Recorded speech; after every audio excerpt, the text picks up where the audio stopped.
At Athletic Brewing Company, we've built America's first craft non-alcoholic brewery. We've created a lineup of award-winning non-alcoholic beers. Our beers are made with organic grains and start at only 50 calories.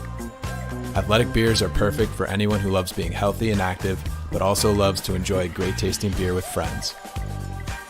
To give us a try, go to athleticbrewingcompany.com and use code ATHLETIC20 for 20% off your first order.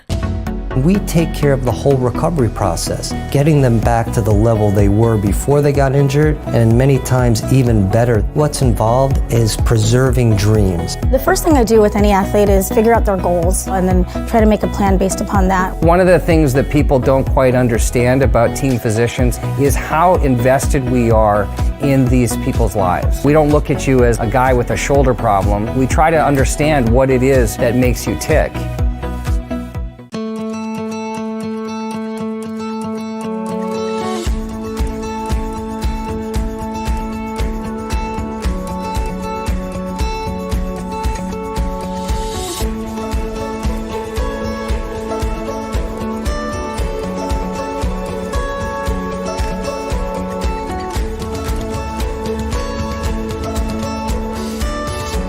You're there for them. We're here for you. Get back the life you love. Welcome to this evening's Columbia Athletics Watch Party. Tonight, we're going to visit the 2017 homecoming football game against Penn, where the Lions prevailed in overtime in thrilling fashion. I'd like to introduce our moderator this evening, former Lion and Columbia Athletics Hall of Famer, Ted Gregory. Ted, thanks for doing this with us today. Happy to do it, Mike, and thank you for inviting me to do this. I actually did the color commentary for the game that day, and so got vivid memories of it, and certainly didn't like the part where we went down 14-0. But I'm so biased from the Columbia side that it's hard for me to recover from mistakes we made. So I want to introduce to you, the rest of you, our panelists today. First of all, Lord Hyeamang, defensive lineman, 6'4", 285, from Lakeview, Minnesota. Lord, how you doing? Doing well. Glad to be here. Next, we have Michael Murphy, 5'11", 200-pound linebacker from Tampa, Florida, a psychology and business management major. Welcome. Thank you, Ted. Good to be here. Next, Josh Wainwright, 5'11", 175, wide receiver from Austin, Texas. Welcome. I know thank you. This game. Yeah, we'll call it 190. We'll call it 190. No, this is 2017, remember? Whatever you were on that spot, this is what's coming out today. I think 170 might be better then. Next up, Bewley Wales, 6'5", 300, Tulsa, Oklahoma. They're growing big out there. Political science major. Welcome, Bewley. Appreciate it, Ted. Next up, Anders Hill, 6'4", 220, quarterback, Boulder, Colorado, political science major. Welcome, Anders. Good to be here. Big day for you here. Yep. And last but not least, Landon Baty, 5'10", 195 from Mountain View, California, another political science major. We're gonna hold a caucus after this is over. But welcome, Landon. Good to be here. Let the rivalry renew. Rivalry renew, baby. And Columbia's 73rd homecoming is underway. Virtually. For Columbia starting at its own 20. 2 to the left, 2 to the right. Quick adjustment. Oh man, it's bringing back memories already, man. Hill out of the shotgun. 1st and 10 from the Columbia 20. Hill drops back, looks towards the right side. There he is, the gazelle on the run. Slides across the 25. We'll throw it right there, ladies and gentlemen. Job, Anders. Columbia snapped a 15-game homecoming losing streak last year to Dartmouth, 9-7. All of you guys played in that, right? Yep. Yes, sir. The handoff and now does give the handoff to Chris Schroer, who runs right and is A couple more points in this game than that I game. like Chris Schroer's number, 21. Oh, yeah. The bowling ball. Short for Heisman still, man. Yeah, he was a horse. Did It not was like not fun to tackling him tackle in in practice. practice. Look at Bewley. Oh, There was a lot of punching and probing on this. There's a lot end. more of me there. Out of the shotgun. Hill looking to his right, rolls out of the pocket, goes across the 30, slides across the 35-yard line. Another graceful slide by Understill. Still don't know how to do Game that of the whole day. sliding thing. Come on, slide. Didn't they teach you to slide, Anders? Nope, He never. tried to. He didn't listen. Movement out of the backfield. Hill lining up his teammates. Hand off to Schroer. Runs to his right. Gets across the 40-yard line. As the Lions once again inching nearer to a first down, facing a third and manageable. It's a 3rd and 2 here from the 42. 12-20. coming after you, Durs. Yeah. Oh, it's fake. Hill drops back in the shotgun. Throws over the middle, and a short pass is caught at the 40. Oh, juked him out his cleats there. A little something, Josh doing his something move from on. Josh. Yeah. That was my Could've gone for a little more right north-south there, 2-yard but- pass to Josh and just let him Lost go away. 2 yards, huh? All right, it's all right. Defense has your back. We'll be good. Always. That's one thing you can count on with Columbia is defense got your back, man. I think one of the coolest things about this team and what separated us from previous Columbia teams and just the Ivy League teams in general was the camaraderie we had between the offense and the defense and how much we trusted each other to make plays at the right time, and whether one unit was down or not doing well, the other unit would make plays and get them back involved in the game and just rally around each other and play off each other's emotion and energy. Without a doubt. That was this is my high school quarterback right here, suited up for Penn. Oh, yeah? Oh, yeah. Oh, yeah. He was a transfer from Colorado, wasn't he? Yep. One man in the backfield. And a handoff to Trey Solomon. He runs off the left. Murph setting the edge. Lost the 20 and knocked out of play at the 21. Big old Lord. Now, what was as you guys were looking at their offense, what were the biggest threats for you? Justin Watson, Yeah, number he was 5, good. was obviously he's plays for the Bucks now, so I root for him actually. And I remember he was just their number 1 playmaker. Yeah. So you always had to be conscious of where he was on the field, and they were always looking to get him the ball. So he could catch everything, and he had some good yards after catch as well. Their offensive scheme really relied on our defense showing the cards, and so they would do this no huddle look, and depending on what we lined up in, they would change their play based on what they saw. And so for us, it was a lot of hiding coverages, a lot of mixed signals to their quarterback, just so that we could kind of get the upper hand there. There he is, Justin Watson. He's a beast. Yeah. They got him. There's a lot of pre-snap movement for sure. Just trying to disguise. It was a game of cat and mouse, really. I think Coach Ferraro had us in showing cover 4 every time. So that even if we weren't in cover 4, it would just look like the same defense rather than switching back and forth and getting in a chess match. We would just show 4 the entire game, and whatever happened. Kind of like that. That's very Ferraro. Just line up and see if you can beat us, you know? Yeah, that's a missed tackle on my part, but Murph is there to wrap it up. Appreciate I got that, help. Murph. I just remember I had so much energy coming into this game. And we were flying dancing around. before the game to we Uzi, were. I remember. Yeah, so next time to her life. Yeah, these games against Penn were always intense just because of Yeah. a lot of rivalry, no Mike, I can't lots of feelings between the both of us, especially with Bagnoli being their old coach. A lot of them felt like, I guess you kind of been a traitor of some sorts. So like, whenever we played with them, they came with it. So it was always That's fun soft, to deal with. yeah. We had a sour taste in our mouth too, because the year before they had kind of run it up on us and did a fake trick play towards the end of the game Trick play that when they didn't were mean up, much. exactly, yeah. Yeah. We were fired up before this one for sure. Great mishap or great fortune for the Columbia. They showed a blitz on that one, and then they all. And as much as Bagnoli didn't want to say it, there was there was some ill will between us, No doubt. especially the coaching staffs. So Yeah, I'm not gonna say it. about hearing that. he wanted to win this one. Before the week where he's saying, "No, this doesn't." No matter love lost anymore." between us. We all knew it did. Back to receive the punt is Josh Wainwright for Columbia. High end over end punt. Wainwright gets underneath it at the 30. Runs up the right sideline, tries to cut back to his left, crosses the 40, and that's where he's knocked out of play. So good field. Back in the punt I return think that was days, great about Josh. that team. Oh yeah, I think that was great about that team that year. So is, this game, we special were teams were playing always- back-to-back co-defending Ivy League champions. So, tough game. Yeah, I think going into it,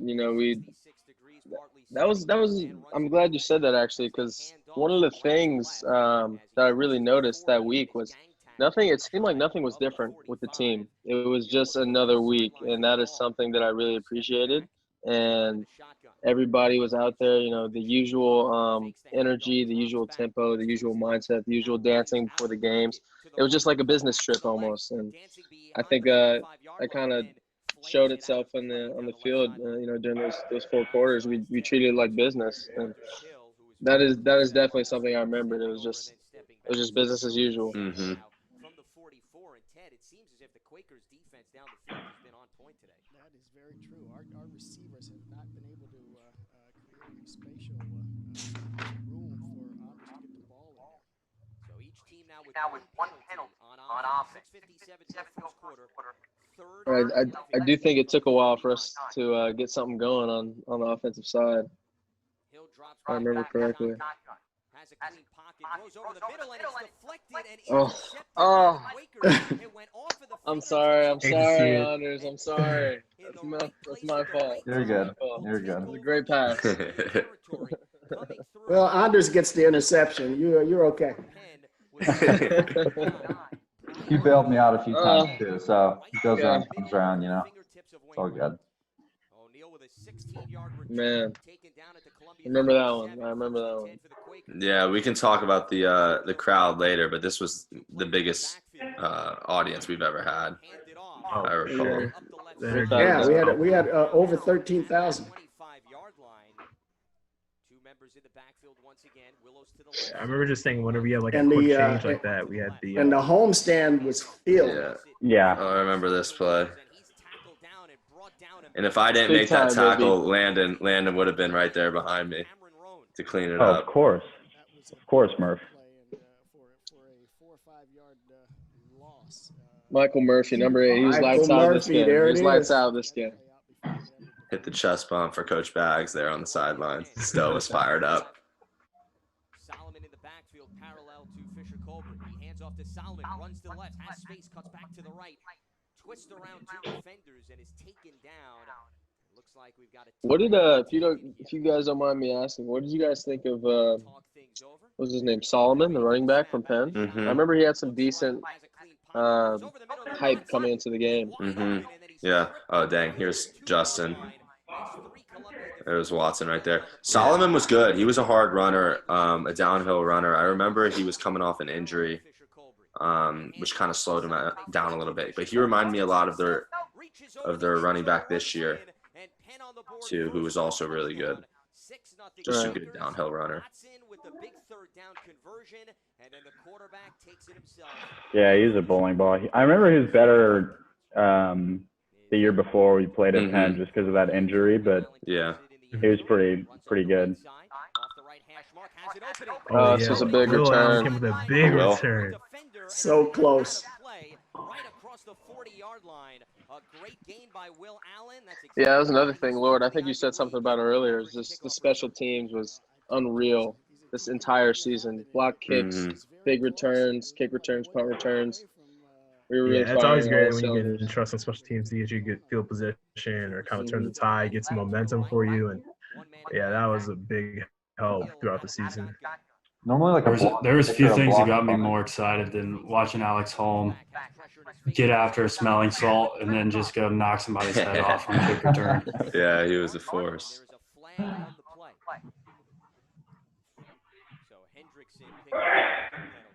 Second and 19. Hill throws towards the 35-yard line. It's caught by Wainwright. He's immediately brought down. Is there a bias here? Every throw is going to Wainwright here. Well, Yo, it ain't broke, don't. yeah. You know, I Don't just throw the fix it. ball to where the guy's open. So he's the one getting open. Okay. So Penn was 2-2 coming into this game, and you guys were 4-0. Yep. Mm-hmm. You know, they hands off to the right. And here's our first look at Brooks, who bounces. It was one of those things for sure. I think with the rivalry, this is probably up to that point. This is probably the best game they had played, just because of that extra motivation for sure. So they were not playing like a 2-2 team. Right.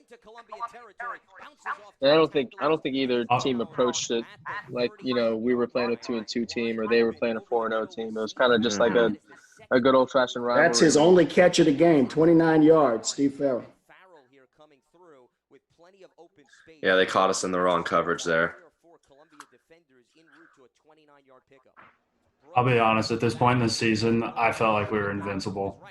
coming off that Princeton win, we could have lined up against the Giants, and I thought we were going to win. True. Lions with a four-man front. Now they bring a fifth man up to the line of scrimmage. Hands off to Brooks, swings left to right, runs off the edge, and is gang tackled as he crosses the 40. Watson, number 5, was a Bushnell Cup finalist last year. The year before that. Mm-hmm. Quakers on third down today, 2 of 3. And Columbia coming in was only allowing its opponents to convert 27% of the time.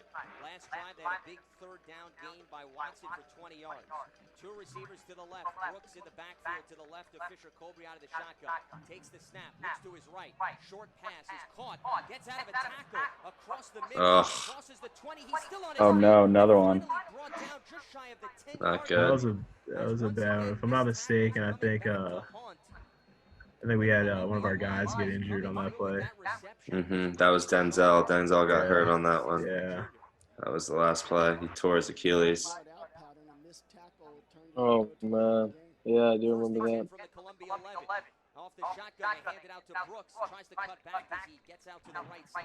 This is Parker Tobia's first start, I think. I remember Sean White went down with an ankle, and Tobia was a senior at the time, and he really stepped up at the will position. Yeah, we got a little offsides. Looks like one of our younger guys, Alex Robin, was a sophomore at the time. Mm-hmm. Great player, but one of those mental errors you hate to see. We were gassed on this drive too. They were speeding it up, and yeah. Yeah, they were a no huddle offense. So we were always getting back to the line really quickly. Yeah. So Penn lost to Dartmouth 16-13, lost to Central Connecticut 42-21. They beat Ohio Dominican 42-21. I'm from Ohio, and I've never heard of that score.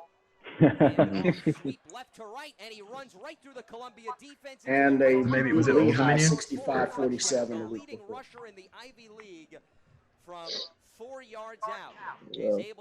Yeah, we were not happy going down 14-0 early. And this is when my heart was in my throat. So yeah.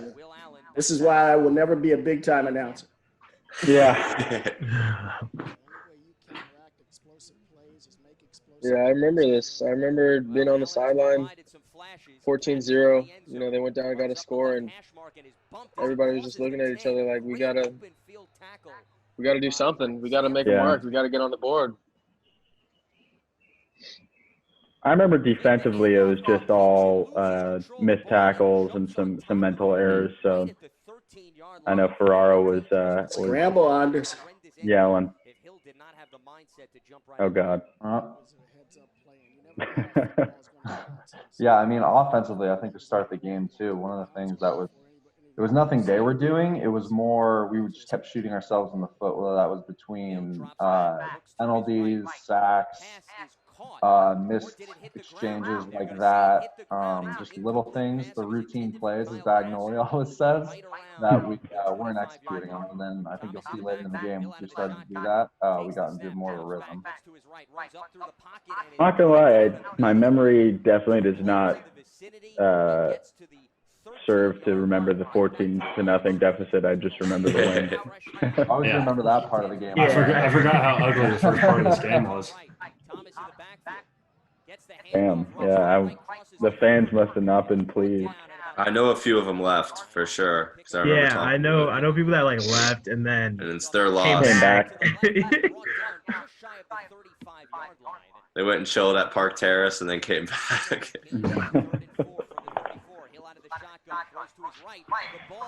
Oh, there's Briscoe. Remember that play. As Penn was all over the intended receiver for And another thing, I remember going out there and among the receivers, we noticed just early in the game the DBs on Penn were just jawing us for no reason, just a lot of random stuff. And you know, Chris, KP, all of us, we weren't about to stay silent. So take that sitting real down. Intense, real quick. Yeah, but that's just kind of how Penn always was. Penn always walked around with this Bagnoli level confidence that they were just better than everybody for no reason. And yeah, I think that's something that he brought there with 25 years of winning. But even after he was gone, they always talked. They always acted like they were better athletes, better than everyone for no real reason.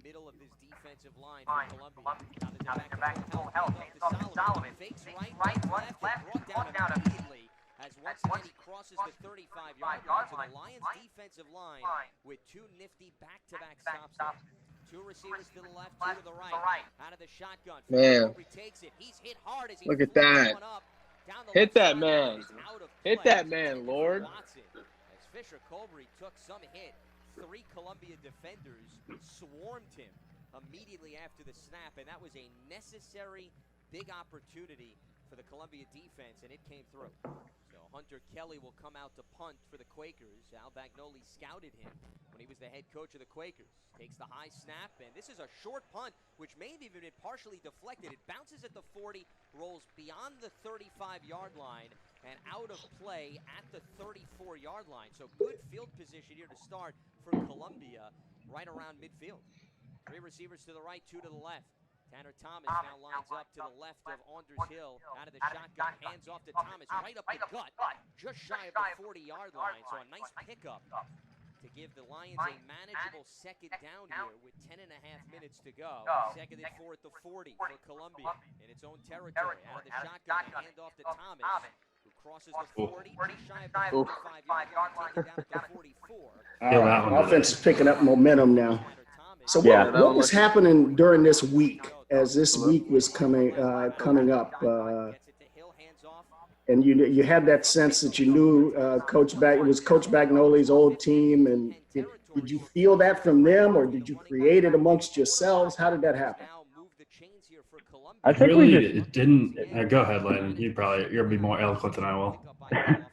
I think at the beginning of the season, we knew that we had a good team and a senior-led team coming back, but playing in such tough games the year before, where it was just we would lose a game, we'd be up and then lose a game or late on, make a mistake and lose some games. This season really was about capitalizing on the momentum that we created in the previous game, and we really took it game by game. And I remember this week, obviously, the Princeton win was huge for us, just building confidence. But an aspect of this game, we knew how important it was. And there's Josh making a play. But we knew that there was going to be greater emphasis put on this game, especially because so many people come back to the homecoming game. But not only that, but we really wanted to win it for Bagnoli and the staff that came over from Penn, especially coming from last year's game where they kind of ran it up on us towards the end. So there was bitterness and there was confidence, but it was warranted, and we knew that we had to bring our A game. But there's definitely a renewed rivalry between us just because of Bagnoli, and we definitely don't like Penn at all. I still don't. So I don't know if any of you guys want to speak on that. Yeah, I mean, I think everybody going into the week knew, obviously Coach Bagnoli has ties to Penn's team. So if, like Bewley had said earlier, he didn't want to mention it, that this win would mean a lot for him. We all definitely wanted to give him that just so that he could, have a win over the college he coached at for 20 plus years. So that was definitely something in the back of our heads, is it would be that much sweeter just because obviously there's those ties.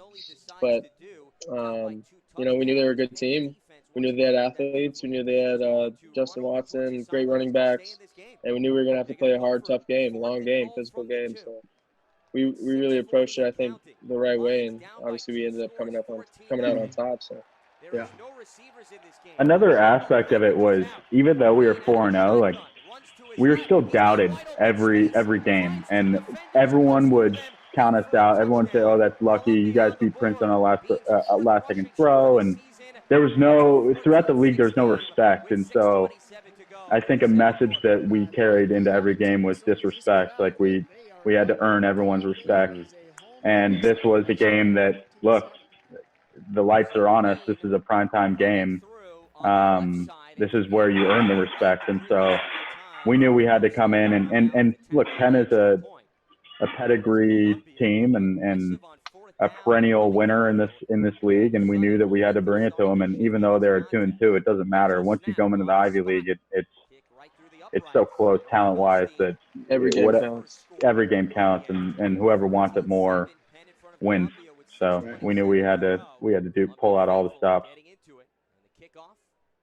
So, Josh, between you and Anders, was there anything you were trying to exploit on the Penn defense that you saw on film during the week? Well, I mean, I don't think there was anything specifically. I'm sure there were a couple patterns that we were looking to run based on certain coverages, but they had if I remember correctly, they had a pretty talented secondary. I think one of their captains was safety.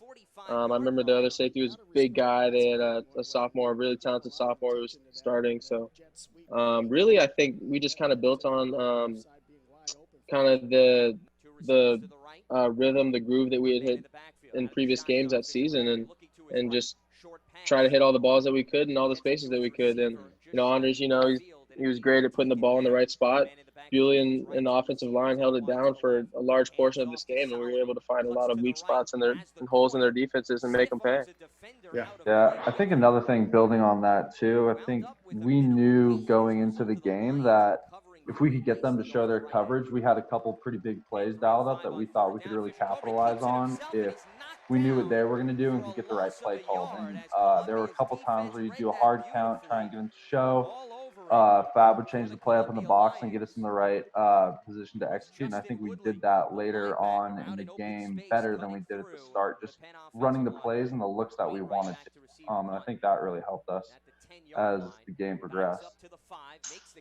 You guys will never realize how animated Mark Fabish and Paul Ferraro are in that booth next door to me. They are unbelievable. I can only imagine. It's like they're being caged and they need to get out. Right. Some of the backup quarterbacks have the headsets to call plays, and sometimes you'll be jogging off the field after a play and you'll hear a bunch of yelling in the headset as you walk by, and you're like, oh, okay. Just keep going. This is where Ron gets hurt, right? I think he broke his jaw that play. Oh, yeah. And is able to cross the 25-yard line. Hill out of the shotgun. One receiver to his left. Josh, I like the swag here, the one sleeve on the calf. always always a good look. Stand out, 100%. What do you think about my swag with the long sleeves, no matter what the weather, towel? That's all you need. Very Nordic. So Landon, all of their wide receivers averaged over a first down a catch. Yeah. Yeah. How much did you guys? What was the split between man-to-man zone? Yeah, I mean, I remember their wide receiver group being very experienced, very talented. We knew that we had to shut down Justin Watson, number 5, but they had some other guys that made it difficult too. Some upperclassmen, number 14, I forgot his name, but they had talent across the board. And I remember the week leading up to the game in practice, Coach Ferraro and Coach Poppy just put a lot of emphasis on knowing where your eyes were, being in good coverage, and not making mental mistakes, because this is an offense that really capitalizes on the defense's mistakes. And they're not really a big play offense. They're really methodical in how they drove down the field, and they did a really good job of setting up plays. So it was really important to stay disciplined in your coverage. So not really following your eyes, because offense is all about tricking the defense into getting into different looks and different things. So I remember just remaining disciplined, and every time we came off the sideline, just getting ready for, if they ran one play, just know that the counter was coming the next play. And especially at the receiver level, they had a bunch of double moves and getting Justin Watson open and the other receivers involved. So, hey everyone, I'm Mike Kowalski. I'm Kyle Matrician. And this is Megan Rojas. And in case you're not one of our millions of listeners, we're the hosts of a weekly podcast called The Roarcast. Each week, we catch up with Columbia student athletes and coaches and give you the latest info on all of our varsity programs. New episodes are posted on Mondays. You can subscribe today by searching for Columbia Athletics on Apple Music, Spotify, Stitcher, and SoundCloud. You can also find us on GoColumbiaLions.com/podcasts. Roar. Lion. Roar. Whoa. All right. Oh, come on now, get in there. No way. Praying for the crossbar. Oh, what? I got it. Oh, that's right, bro. Oh, G, let's go, G, let's go. 11 seconds. No chance. Let's go, G. Dude, I knew the second Josh got on a different team, it was just going to be too brutal. I knew it.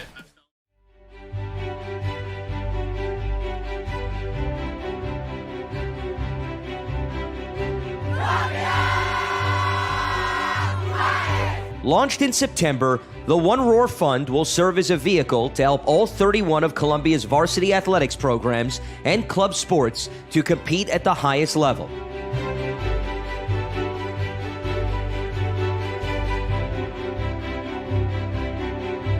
We remain committed to providing our student athletes with the best resources available to help them achieve their goals.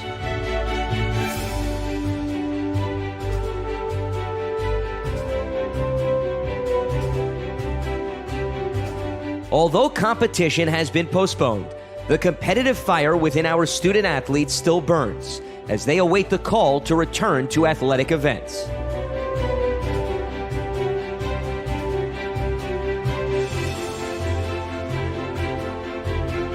One Roar will provide our 700-plus student athletes with the necessary resources to stay in prime shape, mentally sharp, and above all, healthy and safe, as we await the continuation of Ivy League play.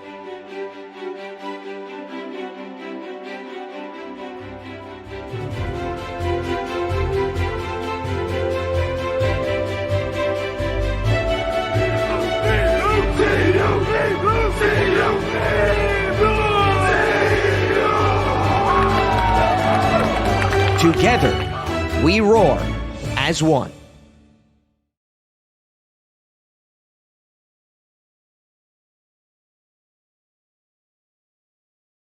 Mm-hmm. And Mike, what about you on the blitz versus stay at home? But how often were we blitzing again? Well, Penn was always a big perimeter run team, so I knew that this game, the edge was going to be the most important factor of the game, just being able to contain that edge, because they love running sweeps and outside pitches and a lot of just perimeter runs. We didn't blitz much, we did at all of this game. We didn't want to get caught in a blitz and get caught in a bad scenario. So we really didn't blitz a whole lot. The good thing was, though, they had a lot of pre-snap reads that kind of tell you that the run was coming to my way, which helped me kind of anticipate a little bit more and jump those outside runs. Right. Now, But I remember we played I'm sorry. we played a lot of cover 4, just our base coverage. We didn't do too much there. Oh, the ball came out right there, but we missed an opportunity. Yeah. We got it back a little bit later, though, when Landon stripped it. Yeah. Now, Bewley, what were you seeing on the line from their blitzing or not during the game? Yeah.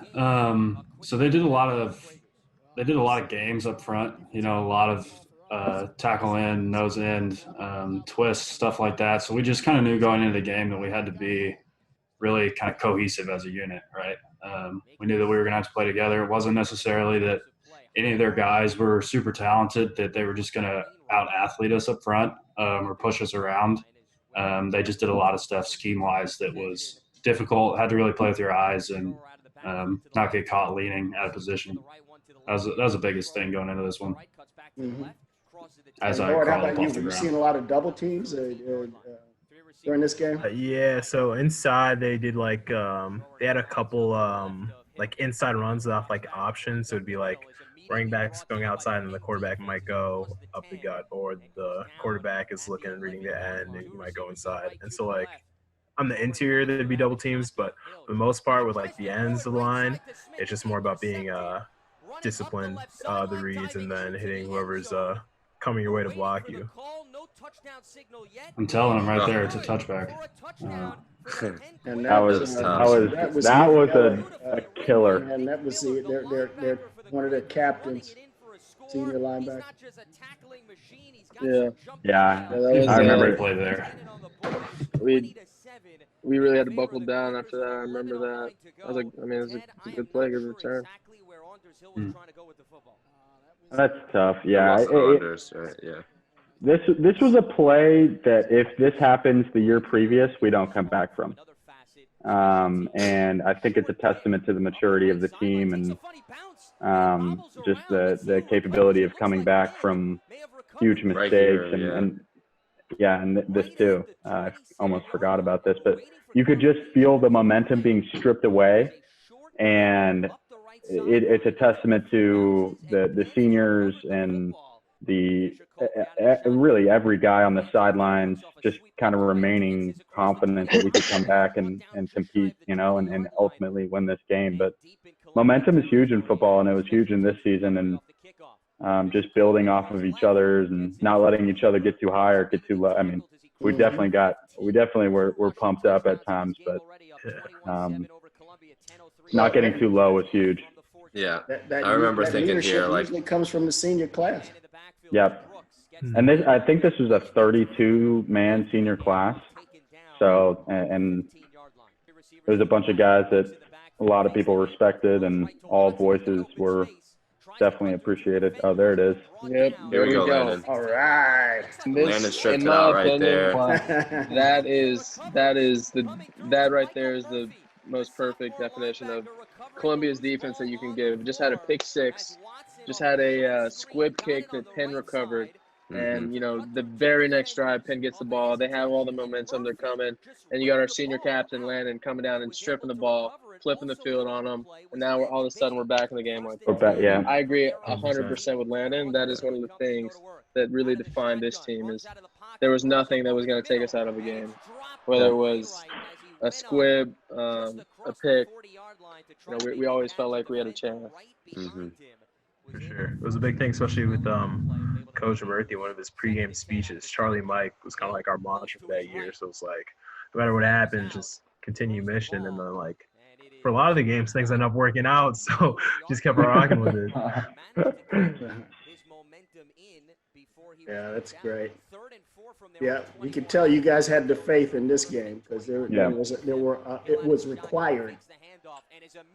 I completely forgot about the onside kick there. There's a lot of momentum coming against us late in the third quarter, and We didn't score on this possession either, and I can't believe how much adversity we had to come back from. It's pretty crazy. Quakers starting at their own 40 following the punt. Fisher Colbury out of the shotgun. Hands off to Solomon, runs to his left, has an opening, crosses midfield into Columbia territory. Penn had their share of big plays in this game, and you guys were able to counteract them with big plays on defense and offense. Runs right up the gut, and a strong pickup as he's just shy. Yeah, that was another thing is like, yes, we always relied on a Josh Wainwright spectacular catch, but it was crazy how many people stepped up in big time situations to make plays. Young guys, old guys, it didn't matter who you were.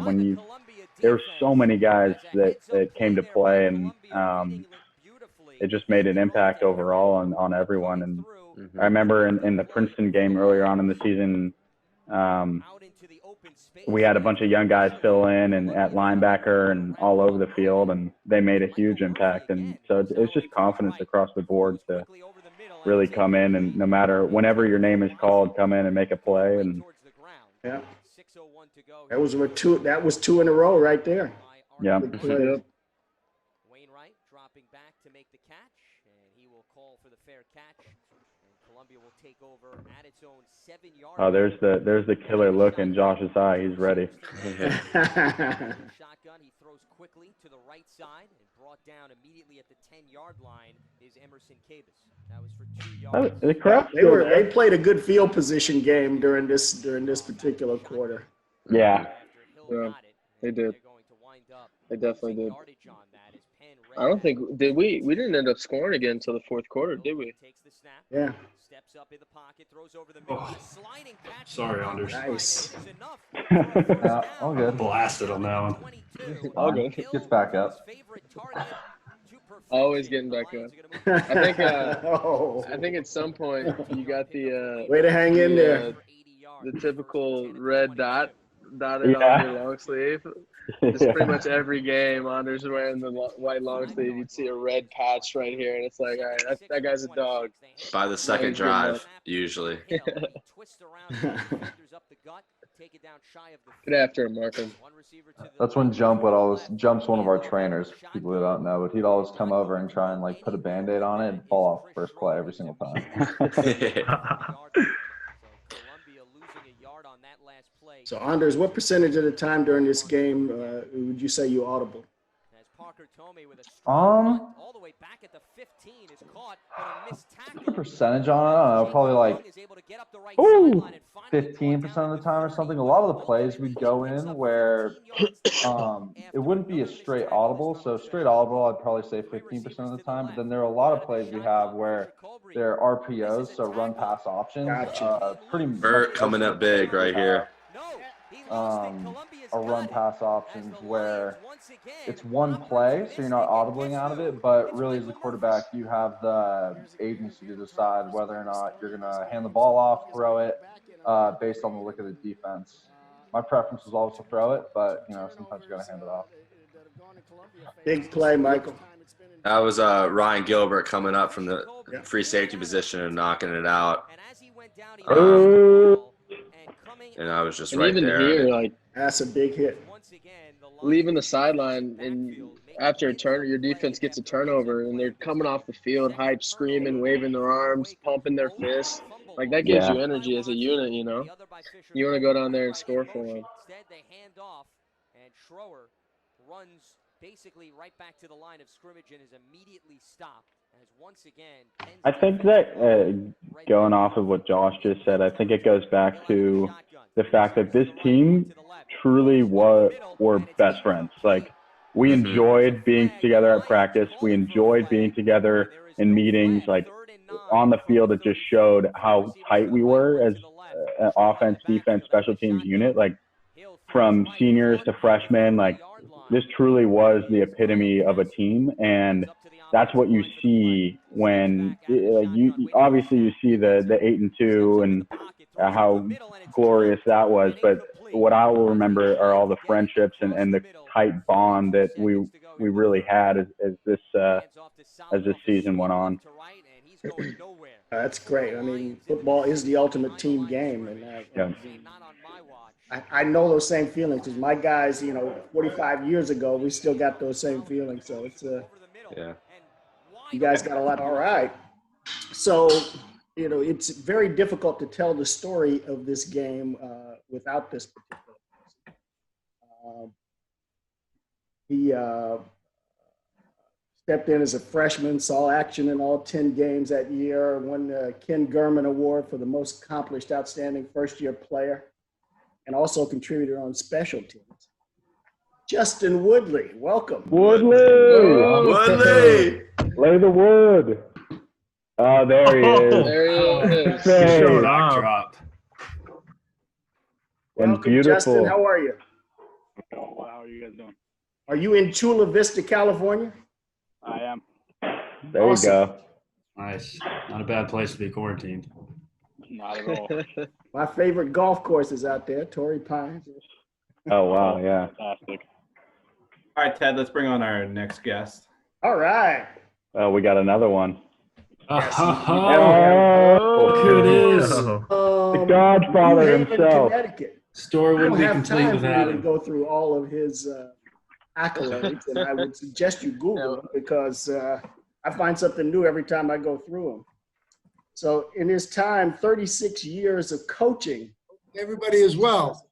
He's only had 4 subpar losing seasons.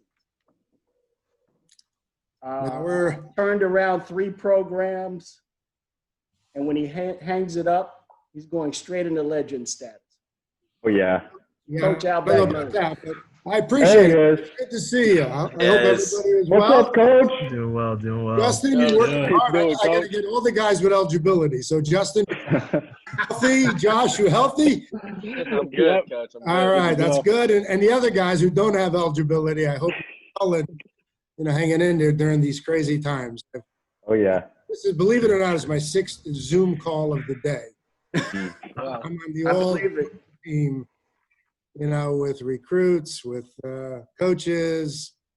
It's been crazy. So but that's good to be here. It's good to be here and reminisce and actually talk football. So Oh, yeah.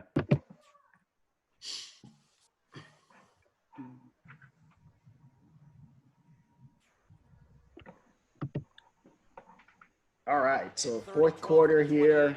What are you guys feeling on the sidelines? Oh. Feeling a lot better now. Yeah. That's a plus. And Look at Justin that. pops in Yeah. for the save. Woodley, you're pretty nice in the open field. You are. You get the Yeah, ball I in your think- hands more often. I think I caught a flag because you went one way and then jukes back and I got hit with a clipping call. So that's on you, Justin. Oh, no, I think these are textbook return skills. Oh, You're going to here's- see absolutely watch The this. linebacker, he doesn't want to be hit. Perfect He ball wants to hit. security. Good ball security right here. Look at that.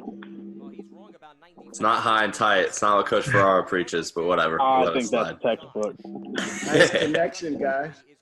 and he's supposed to go toward the sidelines, but that's another story. Yeah. That's all right. I was impressed he caught it, so that was good.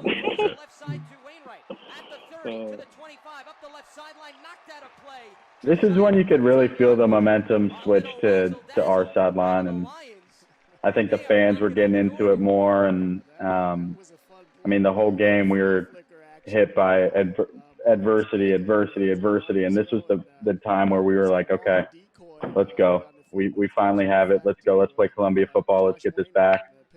And that play by Justin Woodley was huge. And then we got the little razzle dazzle with Anders and Josh, and we knew that we could take it at this point. Even though we were down 14, we knew it was our game to lose.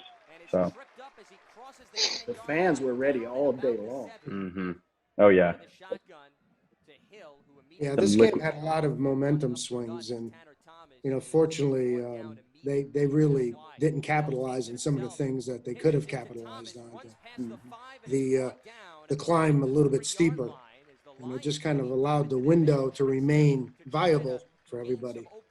And so, when all of a sudden you have multiple turnovers and you start getting a little bit of momentum, it just kind of shows that you don't know when the big plays are going to happen. And fortunately for us, they didn't make as many of those big plays in that 3rd quarter when they had an opportunity to. which really could have put a little bit of distance between the two teams. And there is no doubt that the Lions are going for it on this fourth. Look at that crowd. A very safe assumption on your part, Ted. Out of the shotgun, gets the snap, runs Josh Bean, the touchdown Bean machine. for the magic. That was huge. That was huge. 4th and 1. Huge. Yeah. Huge. Yeah, He you, was in you so don't much want to pain, work too. that I hard. remember this. Yeah, you don't want to work that hard to score, but it's Finally capitalize off one of Penn's 3 turnovers in this game. And this homecoming crowd is That was an awesome payoff of that pick. That pick. cheering these Oh, yeah. Lions on. And Yeah. within a touchdown. Snap is good. Yeah, that's something else. I think there were 3 or 4 drives after the pick 6 and then the squib that they recovered, where the offense was kind of, cut down. We didn't really make anything happen, and the defense didn't allow any points over that stretch. And that was, key, clutch. We needed it to happen to have a chance in this game. But that's what happens. That's how it pays off. We finally get 7 points on the board, and momentum shifting. I feel like our defense too, we love taking the field on these kind of moments, down 7, with back against the wall, and where you can't give up anything. There was something about that feeling, taking the field. Yeah, we had a big bend, don't break mentality about how he played. Always around the ball. Almost got stiff arms, so I just hit the leg swing. Mike, I gotta ask you with this one. Did you feel his legs tangled up and you try to squeeze, or you I just was getting whatever? stiff armed. I just stuck a leg out there. And I'm glad it was a legal move. Just a little leg swipe. I'll take it. Not the Karate Kid. Not the prettiest tackle. Hey, you got it done. Right here, man. It's awesome. 3 and out. Yeah, Stone Cold Killer, number 8, baby. Here it is. Here it is. And there we go. 3 and out. That was big. We felt it here. We felt it. We were going to get a score here. Oh, the handshake, the legendary Josh Wainwright to Anders Hill handshake. We practiced that for about 2 hours before the game. Oh, this is beautiful. How long was that play? Crowd went I know crazy. you remember. Crowd went crazy. 59 yards. There go the goosebumps. He's got ice in his veins. Funny story about this play, actually. So we had an idea going into it, coming off the sideline. If they give us a certain coverage, then, we were going to take the shot. We were going to throw a deep, give me a chance. And we came onto the field, and I think there was an extended TV timeout, right? So we're waiting on the field a couple, maybe 30, 45 seconds before the play began. And I look over at Anders, and he's back there, and he's trying to hide that he's looking at the safeties, and he keeps looking back and looking back and looking at me and looking back. And then he sees what he likes, right? So he pulls his white sleeves up, and he's like, all right, let's do this. It's hilarious just because we got the look we were wanting. Whenever you see long plays like that, the offensive line has done their job, Bewley. That was awesome. We the crowd got here. that a couple times. That was Context. nice. Obviously, the offensive line starts with them and allowing the quarterback enough time and, to make some vertical throws. And then obviously it's up to the quarterback and the receivers to be on the same page and be in sync.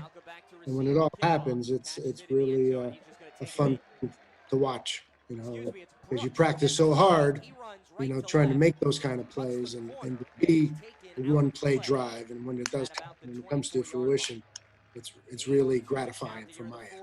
Absolutely. And same thing on the defensive line. Lord, I mean, you guys were bringing it. Yeah, that's Alex Holm right there. Yes, sir. Hey, man. Some penetration in there.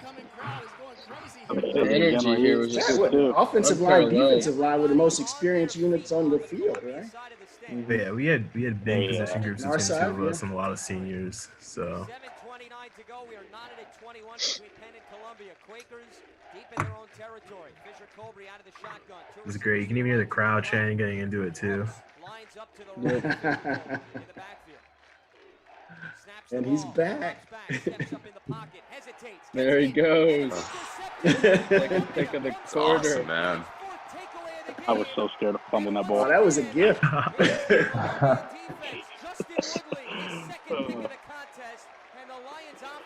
Nobody asked how.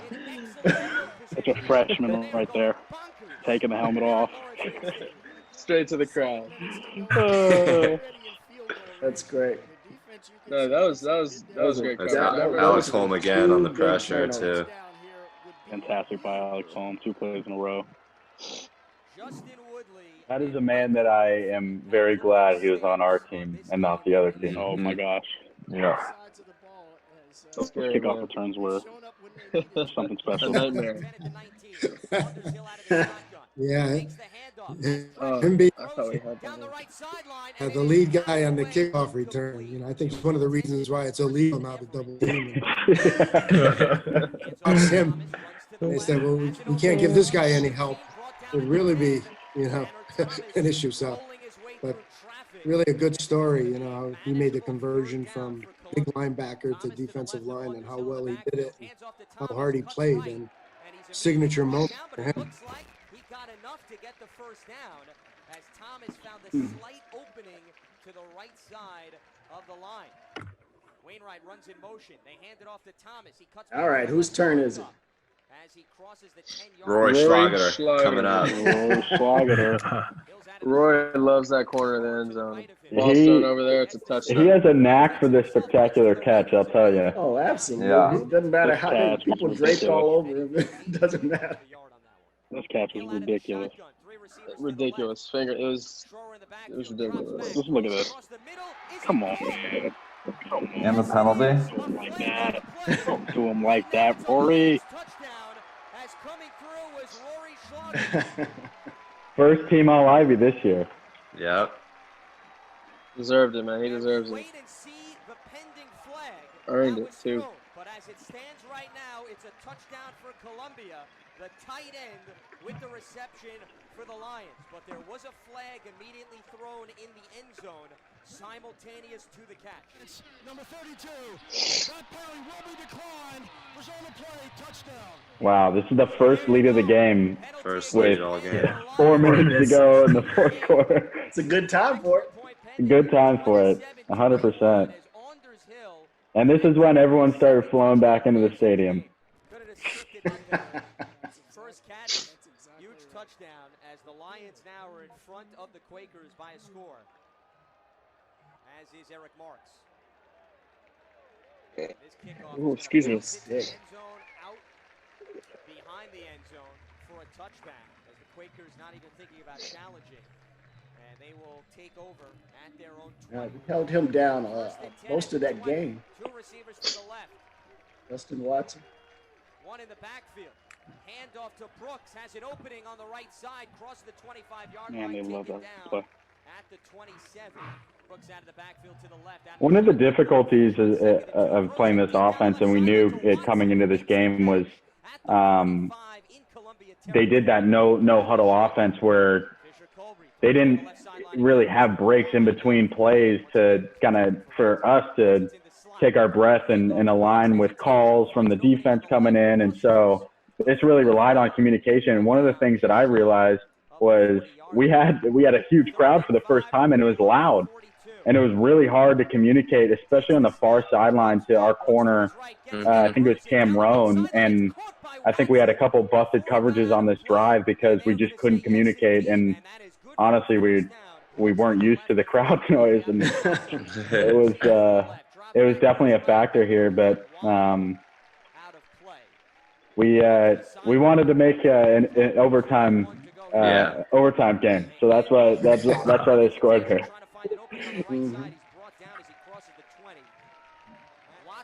All right. Justin Watson came alive on this drive. That was it. Mm-hmm. No, overall, we did a really good job on him. And obviously, he's a pretty talented kid. So, a hard kid to contain 16 minutes. And know it's going to be the go-to guy.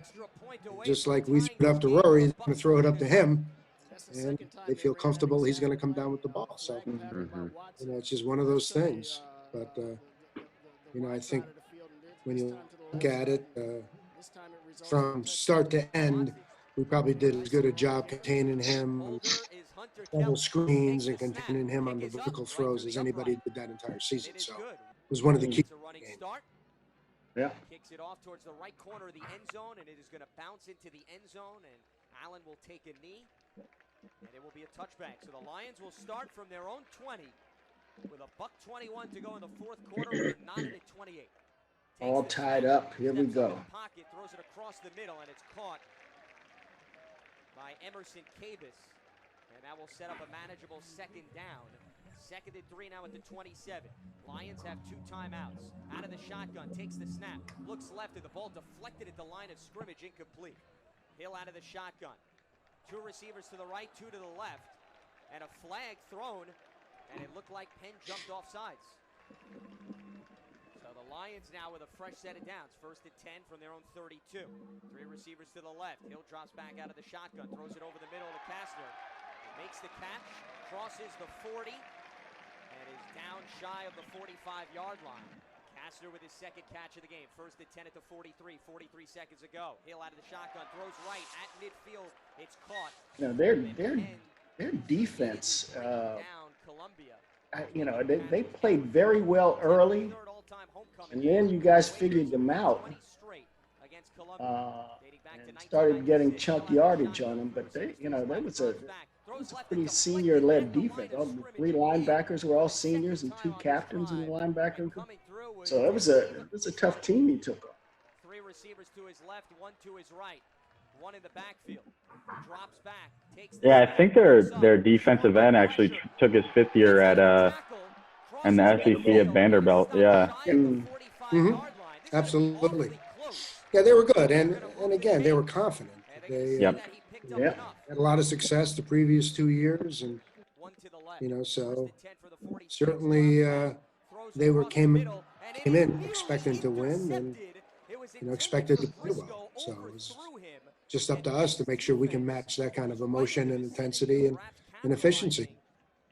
Dangerously thrown ball over the middle. Starting to sweat a little bit, getting goosebumps again. 3 receivers to the right, 1 to the left. As you should. Yeah.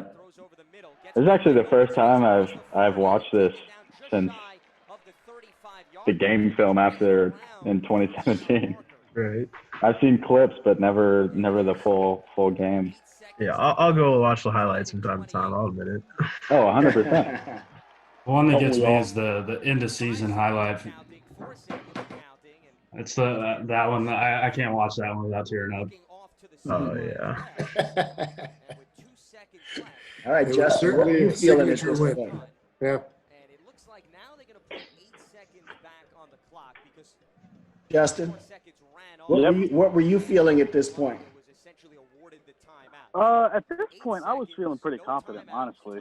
I thought we could take the momentum from them, and I kind of think they got lucky in that last drive. We were playing more not to lose the game, like we didn't want to get beat on the big play early. But I kind of felt going into overtime that our offense was playing successful, our defense was playing successful. I was confident going into overtime.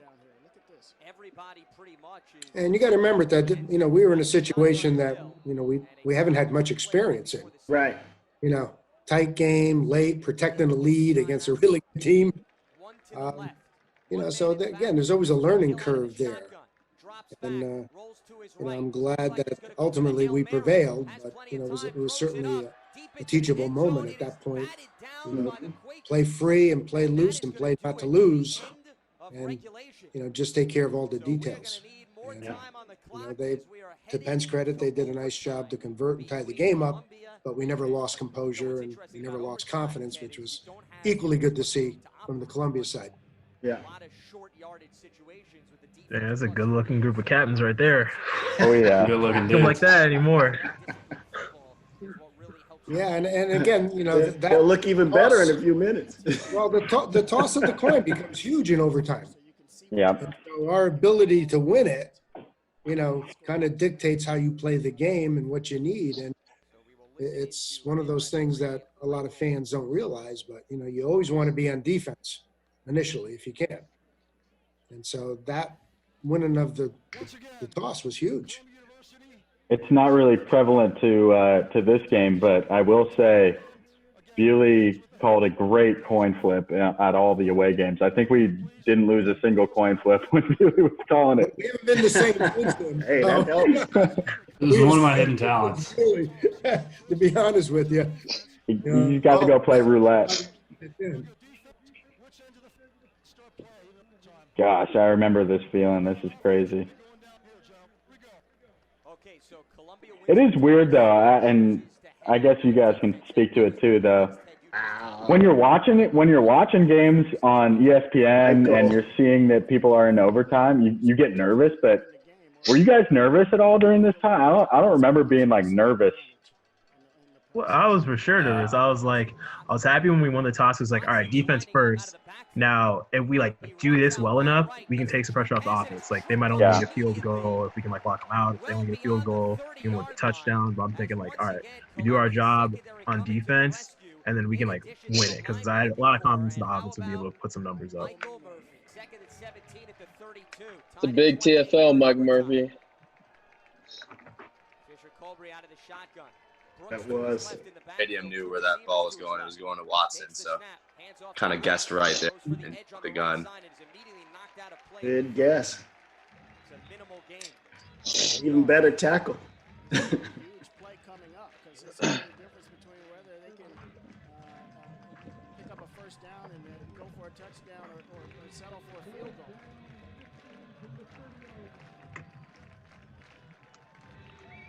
I mean, to get a 3 and out in this spot, that was spectacular.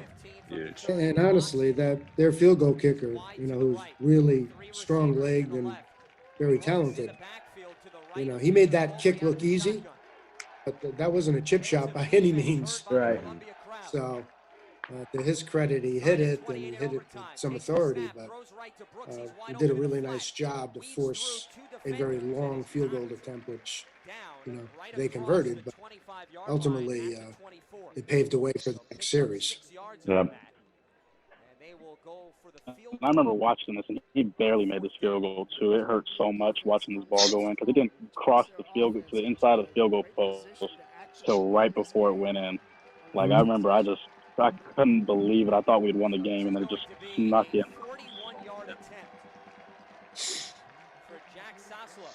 Yeah, there it is. Just barely off the knee, right upright.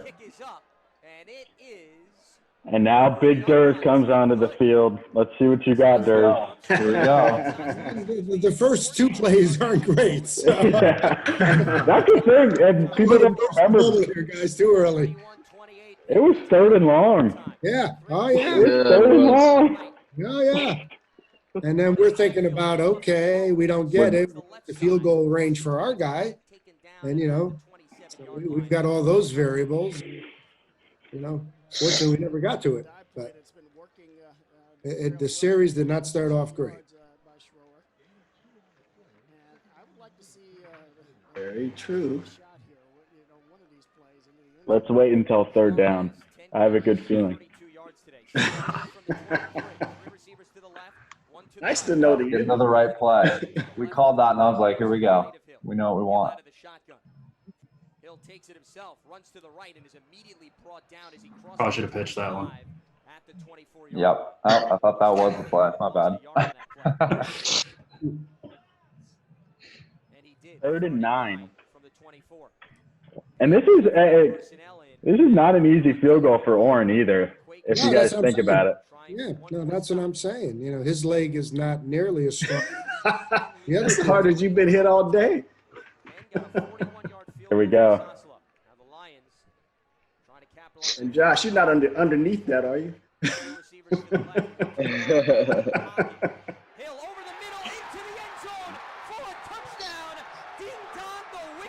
And the crowd just went crazy down. Oh, yeah. They stormed the field. Yeah. That was a great moment.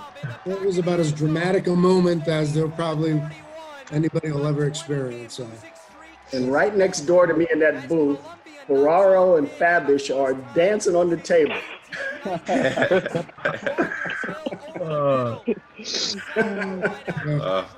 And just to give you some backdrop, we were talking about the third down play on the headsets, and to Coach Fab's credit, we remained aggressive on third down.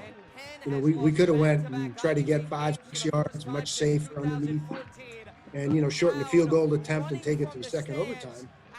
But stayed aggressive, and to his credit and people on the field's credit, who executed it. It was really a terrific play call. And just as importantly, it was an aggressive play call. Tried to get all of it.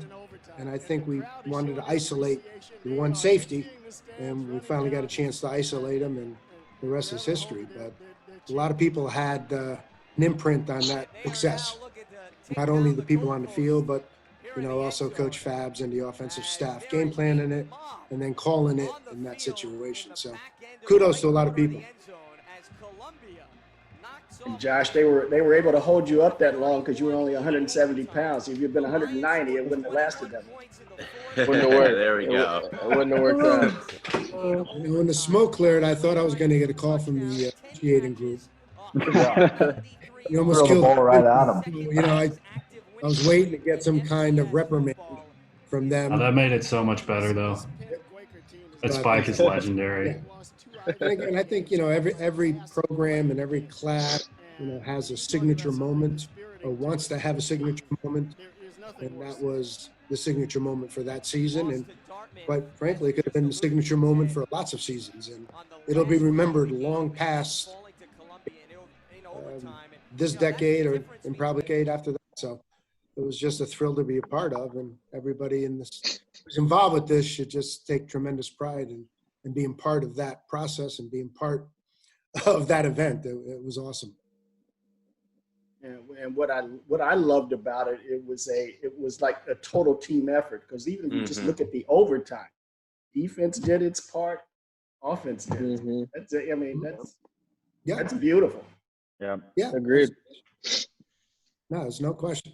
There's no question. And again, I think it provided a tremendous amount of validity for the program. Yeah.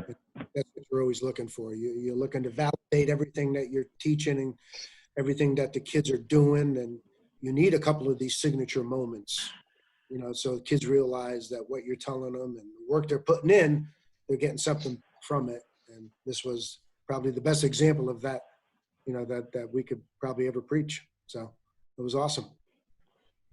I remember the day after on Sunday in practice, Coach Bagnoli brings us up, and it was the first time we heard of Lee Bollinger, our president.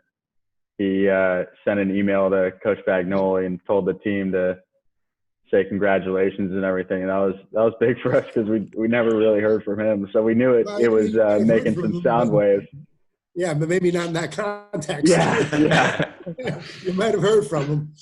Yeah, and he was so gracious in the email because, he said, regardless of what happens the remainder of the year, this accomplishment has galvanized the community and the entire Columbia campus and the entire Columbia family. And, coming from the top guy, it was just really nice of him to do, and just kind of shows you the power, that you have when, you're kind of the focal point of all these big gatherings on campus. So it was certainly awesome to be part of. And, it's great to see people in the crazy time that we're in right now.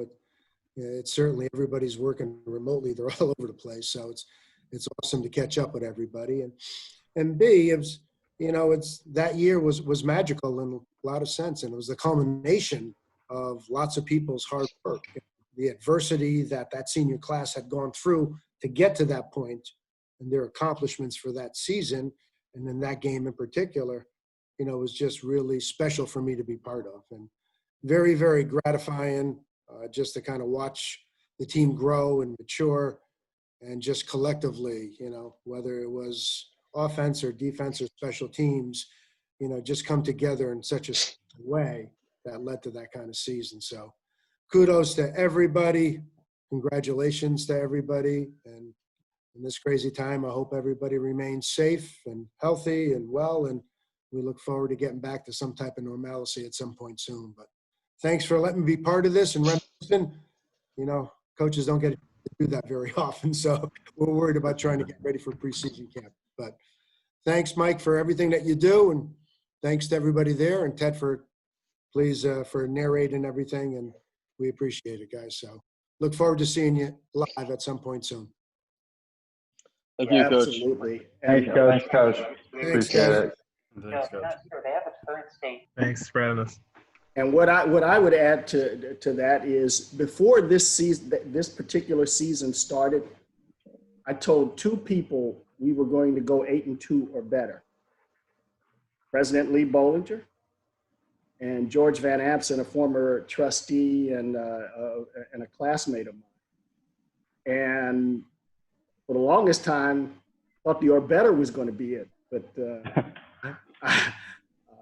congratulations to you guys. That was an amazing season. And I'm so glad I got to witness most of it from the booth and see it up close and personal. And knowing all of you guys the way I do, you know, it's not surprising that it happened, because the spirit that you brought to this place, and all of you bought into this program when there wasn't a reason to buy into it. And so I'm very appreciative of that. And the fact that you came here with that attitude to turn it around, and you did it. Thank you. Thank you. Thank you. Thank you for all your support. Thanks, everybody.